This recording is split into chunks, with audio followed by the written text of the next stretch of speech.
क्या आपने महसूस किया है, हमारी धरती जो कभी हरी भरी थी, जो जीवन का आधार थी, अब कितनी तेजी से बदल रही है। हिमालय की बर्फीली चोटियां जो सदियों से अडिग खड़ी थी, अब पिघल रही है। खेत सूख रहे हैं, किसान अपनी फसलें गंवा रहे हैं। कभी चमकते दमकते शहर अब बाढ़ और दम घोंटू धुंध में डूबे हैं। और जंगल, वो जंगल जो हमें सांसें देते थे, अब आग में जलकर राख हो रहे हैं। यह सब सिर्फ एक चेतावनी नहीं है, यह हमारी धरती की मदद की गुहार है।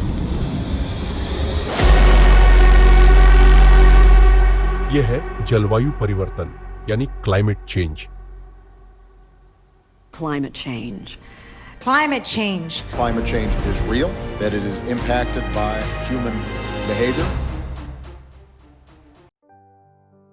कल्पना कीजिए कि आप एक छोटे से गांव में रहते हैं, जहां सदियों से शांति और हरियाली का साम्राज्य था। बारिश समय पर होती थी, नदियां हमेशा भरी रहती थीं और जीवन की गाड़ी सुचारू रूप से चलती थी। लेकिन अब सब कुछ बदल गया है। सूरज की गर्मी बढ़ गई है, नदी सूखने लगी है और बारिश का कोई भरोसा नहीं रहा। खेतों में दरारें पड़ रही हैं और गांव के लोग शहरों की ओर पलायन करने पर मजबूर हो रहे हैं। यह सिर्फ एक गांव की कहानी नहीं है, बल्कि यह भारत और पूरी दुनिया की कहानी है। हम सभी इस संकट का सामना कर रहे हैं, जो जलवायु परिवर्तन के रूप में सामने आया है।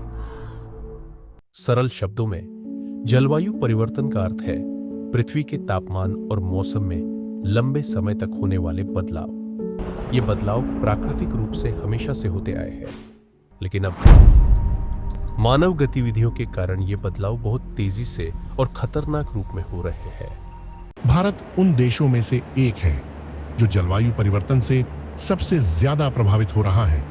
लेकिन ये सिर्फ भारत की ही नहीं, बल्कि पूरी दुनिया की समस्या है। हर देश, हर समाज और हर व्यक्ति इस संकट से प्रभावित हो रहा है। आइए समझते हैं कि जलवायु परिवर्तन भारत को कैसे प्रभावित कर रहा है। पिछले 100 सालों में भारत का औसत तापमान 1.2 डिग्री सेल्सियस बढ़ चुका है। अगर ये 2 डिग्री सेल्सियस तक पहुंच गया तो कई शहरों में रहना मुश्किल हो जाएगा। राजस्थान, गुजरात और दिल्ली जैसी जगहों पर गर्मी 50 डिग्री सेल्सियस तक जा सकती है। सोचिए, ऐसी गर्मी में इंसानों, जानवरों और पेड़ पौधों का क्या हाल होगा।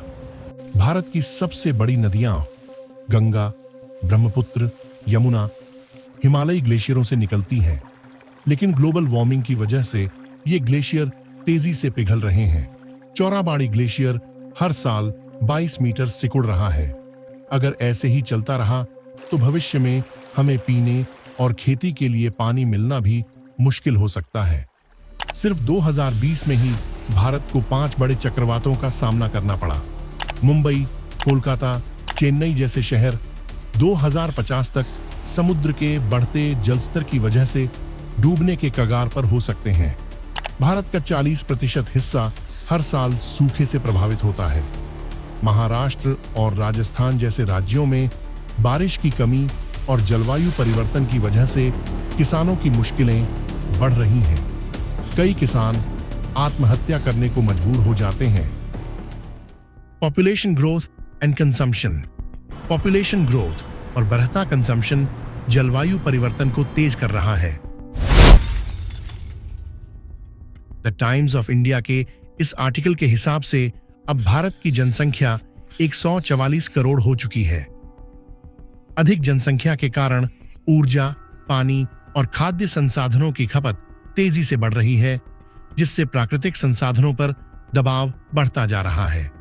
अधिक भोजन उत्पादन के लिए वनों की कटाई हो रही है, जिससे जैव विविधता को नुकसान पहुंच रहा है और कार्बन एमिशंस में वृद्धि हो रही है। क्या हम इस समस्या का हल निकाल सकते हैं? तुम पागल हो। सीधा हिसाब है मेरी बच्ची। ये ब्रह्मांड सीमित है, यहाँ गिनती की चीजें हैं। अगर लोग कम नहीं होते तो जीवन ही नहीं बचता। इसके लिए फैमिली प्लानिंग और शिक्षा के माध्यम से जनसंख्या वृद्धि की गति को कंट्रोल किया जा सकता है। महिलाओं की शिक्षा और सशक्तिकरण इस दिशा में महत्वपूर्ण भूमिका निभा सकते हैं। Forest conservation and reforestation. Jungle carbon dioxide को सोखने में मदद करते हैं, लेकिन वनों की अंधाधुंध कटाई से जलवायु परिवर्तन और तेज बढ़ रहा है। हमें अधिक पेड़ लगाने चाहिए और जंगलों को बचाने के लिए सख्त कानून बनाने चाहिए। Climate education and awareness. जलवायु विज्ञान को स्कूली पाठ्यक्रम का हिस्सा बनाना होगा ताकि लोग इस समस्या को समझ सकें। मीडिया और सोशल मीडिया के जरिए भी लोगों को जागरूक किया जाना चाहिए। दुनिया में जलवायु परिवर्तन का असर दिखने लगा है। जलवायु परिवर्तन केवल पर्यावरण से जुड़ी समस्या नहीं है, बल्कि यह हमारी पूरी सभ्यता के अस्तित्व के लिए खतरा बनता जा रहा है। यदि हमने आज ठोस कदम नहीं उठाए, तो हमारी आने वाली पीढ़ियां एक बंजर और प्रदूषित दुनिया में जीने के लिए मजबूर हो जाएंगी। अब समय आ गया है कि हम सभी इस बदलाव का हिस्सा बने और जलवायु संकट का समाधान करें।